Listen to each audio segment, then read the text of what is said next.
What up, everybody? So just want to jump on, give you guys a little update. The very few who follow, I like to kind of keep you up to date a little. We're moving. All right, we're making strides. What do we want to call it? All right, so here's where we're at. The car itself, all the body work is done in the car, seam sealed. We put, 4 coats of high build primer, 3 to start with, and blocked it all down. Got it all nice and straight, good to go. Put 1 more coat over the top, which is this, it looks like an off gray, it's purple, believe it or not. We mixed some purple paint in with the gray, and it's reduced down to lay a little smoother, cover the 220 scratches, and this here will sand down to 500. We'll be ready for base coat. So the car itself is ready to go, okay, all the way around. The whole car itself is done. Needs to be sanded with 500, but as far as body work goes, it's done. I need to not be touching that with my hands, but here's where we're at with the doors, the sunroof, and the trunk lid. So we sprayed the doors, the trunk lid, and the sunroof. I sanded down all the doors. So like I say, all the doors are sanded down, ready for that next coat of primer. We're just basically going to use as a guide coat. It's not just a guide coat, okay? When the purple's gone, of course, you know that you've sanded it. You know that area's been hit, so, but it's to fill in the 220 scratches and get us to 500. So, I've already kind of, I hit a spot right here. It's a little dusty, but hit a spot right here with some 500 just to see what it was going to feel like. It felt real good. So this is all done. That's done, ready to go, sanded. I'm getting the garage cleaned up so that we can spray those this weekend. The weekend of Easter Hope is Saturday. I'm going to spray all the doors, trunk lid, and the sunroof with a reduced coat of the high build 2K primer, just to fill in them last sand and scratches from the 200, get us to 500. So that's kind of where we're at there. We got some issues with the hood. So the hood is off the car, unfortunately, but it's too wide. It's not too wide, it's just out of mold. It's kind of lost its, God knows how old that is, so it's lost its shape. So I went and got some panel bond, and I ordered some body mounting plates from RJ Race Cars. I got a couple here. They're rusty. I made these for something else a while ago, and not using these, but they're all lucky and shit. I just bought new ones for the price of cleaning those up. But I'm going to take these and I'm going to weld up some brackets, and on the back side of the hood, like here and here, on the inside, on the inside of the hood. And then I'm going to weld a rod from there to there. You get what I'm saying? It's up there, the little bitty rod that I got. Okay, so that little rod there. We'll squeeze this, okay, and I'm going to panel bond these to the hood. I'll weld them first, then panel bond them in on both sides. We're going to fiberglass the hood, of course, anyway, we'll get to that. This is cut out. I do not want to drop that. Okay, so this is cut out, and it's real flimsy compared to the other side. So again, we're going to take some more plates.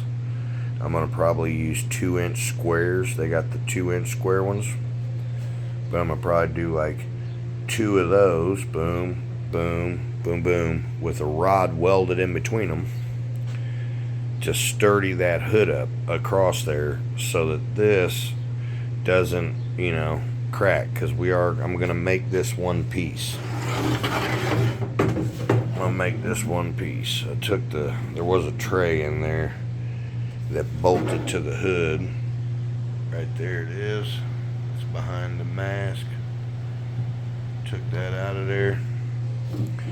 And we're gonna fiberglass this to the hood and make it all one piece. That way it's just, there is no bolts or rivets or none of that stuff. Started kind of sanding it down. Got the front end that's getting filled in. We're gonna fill the grill holes in, and we've got some areas to address around these holes here. They don't line up too well with the body, so we're just gonna fill them in a little bit and get the body lines a little tighter. And we got some cracks going on too, so I gotta support it, resin it, all that jazz, mat it. I got all that stuff too.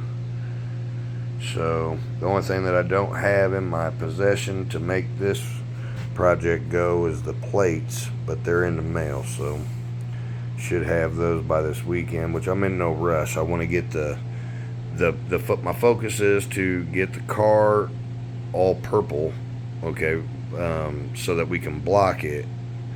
But at this point, it's starting to warm up, so if I get it, it's in epoxy, okay. I did skip that stage, maybe I told you, but we epoxied, sanded it all down and epoxied it, and that is what the black is. So it's got 2 good coats of epoxy primer, epoxy sealer, non-sandable epoxy sealer, okay, not to be mistaken with the primer, okay. Primer is porous. If you leave primer on the metal long enough without covering it with paint and clear, it'll rust behind it. So the epoxy seals everything off, so all the body work and all the bullshit on the other side of the epoxy is sealed away. Gave us a new canvas, which is what basically we went 2 coats of epoxy, let it flash for about a half hour, and then come right back over the top of it with the epoxy, 2K high build, so we didn't have to sand that epoxy down. Made it a little easier, but it is looking good. It's looking good. This thing is, I'm not gonna lie, 75-year-old car. This is its 4th time being a drag car, okay? Plus it was a regular old Austin at one time, just driving the streets in New Zealand. I'm not for sure. Anyway, it was across seas.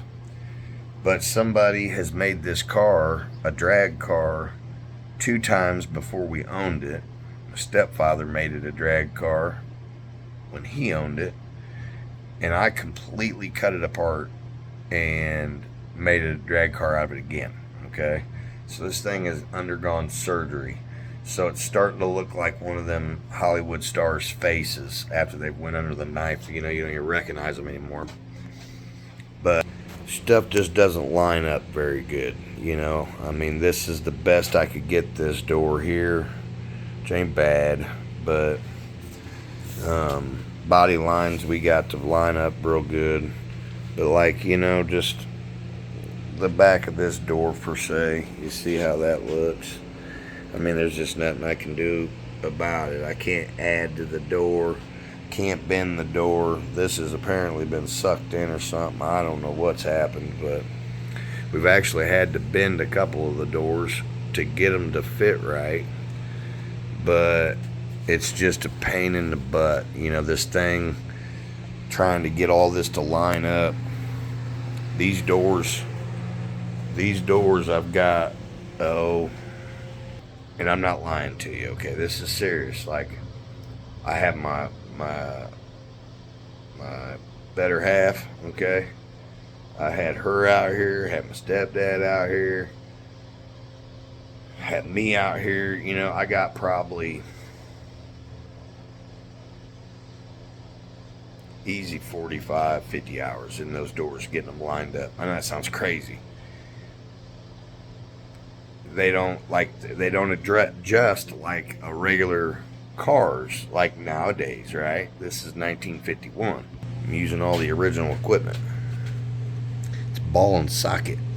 You know what I mean? It's a little brass ball inside of a steel cup, and it moves up and down, back and forth, you know, or up and down, left and right, but it don't move forward or back. You get what I'm saying? These hinges here on the door don't move at all. Okay, so you would think that would make it easy. Nope. No. There's the only way I can explain it is there's nothing here in the middle of the car, you see, to line the back of the door up to when you're lining it up. Okay, so you set this door and you think it's in a good spot, and you put this door in and you try to adjust it, but it's not. It's kicking out and it's doing weird stuff, and it's, let's just say this, okay? Finally, after a long time, I think I've been at this car almost 8 years. I'm showing you this again, sorry, but those door hinges do not have to come back off the car. I'm painting them on there. The doors are lined up. That's where they're staying. I've even got the little brass balls marked for where they go, okay? That way that this don't mess up or nothing, you know? Just want them to line back up right? So for a 75-year-old car, she's lined up pretty good. I don't know if I can get a shot of that byline or not. I mean, 75 years old, guys. You know what I'm saying? Imagine what we're going to look like at 75. You know what I mean? But no joke, is it straight? Now, well, there's nothing straight on this car. Let me rephrase that. It is completely round everywhere. But I'm calling it straight, right? With itself or whatever. I mean, smooth as a baby's arse. I mean, this thing is... I've got a lot of my time. Whew. Guys, I've got a lot of time in this. A lot of time. Anyway, I mean, it's ridiculous. It's ridiculous. Never in my life would have thought that I would have dedicated this much of my life to something. So, I don't know if on my last video, if I said anything about a Royal Purple paint or a blah, blah, blah, blah. I was getting a little crazy. Okay, I'm not ready to take on that kind of paint job. That's too much taping, untaping. It's just so much could go wrong. It's just too much, and I've got too much invested here. So I'm gonna go with a simple base coat, clear coat. All right, with a code, okay, paint coat per se. You see, I'm not doing. I want to do it. I really do want to do it, but might do a cool pinstripe or something with it. As far as that goes, I'm gonna pick out purple, because I want to be able to paint the doors off the car. That way I can get the jambs and the outsides of the doors, so there's no tape lines to mess with. I don't know. Sounds easier to me. But, and then the same on the car. We could paint the jambs and the outside of the car all at once. No tape lines, no nothing. So, I think that's what way we're going to go. I don't know. I've been looking at purples, and it breaks my heart. Oh, it breaks my heart, because that is a really purple paint. I don't know if it does any justice or not. Man, is that just gorgeous. It really is. And I believe that this is the one with the, no, that's the black. That's the black. Or no. Here's the black. No, never mind. I'm sorry. This one here, we did not clear. But just fooling around, as you can see, the back's all purple, but the front, we kind of sprayed a little bit of that red in on it. Man. I'll tell you, I like painting. I like painting. I don't like body work, but I like painting. I think that's pretty I think it's pretty cool. But anyway, all right, guys, I'm 15 minutes with you. If you've hung in there that long, I appreciate you. We're gonna be getting some paint on this thing. I just got to get the hood in order, and that's the most work. That's gonna take some time. If I was to guess, I'm gonna probably have an easy month in that hood, just because of work. I'm full time back to work now, so not got every day to work on it. I mean, at night, but anyway, long story short, that's gonna take some time. I've never fiberglassed nothing like that. Stepfather has, so he's got some experience with it. But this is all new to me, so let's see how it turns out. Can't be any worse than what it is. I know that. That's for sure. This thing's beat up, so I will be getting some videos of the hood. Maybe, you know, I'll keep these guys up to date. Just ain't nothing fun about watching me sand, and that's all I've been doing. It sucks. I hate it, but we're there. Most of 90% of the sand is, well, not 90. We'll say 60, 50%. We still got to wet sand it when it's done for the clear coat. Still got to sand all the parts down. Yeah, I still got a lot of sanding, but god damn it, we're getting close. Okay. So anyway, like I always tell you, love your neighbor. Peace, chick grease.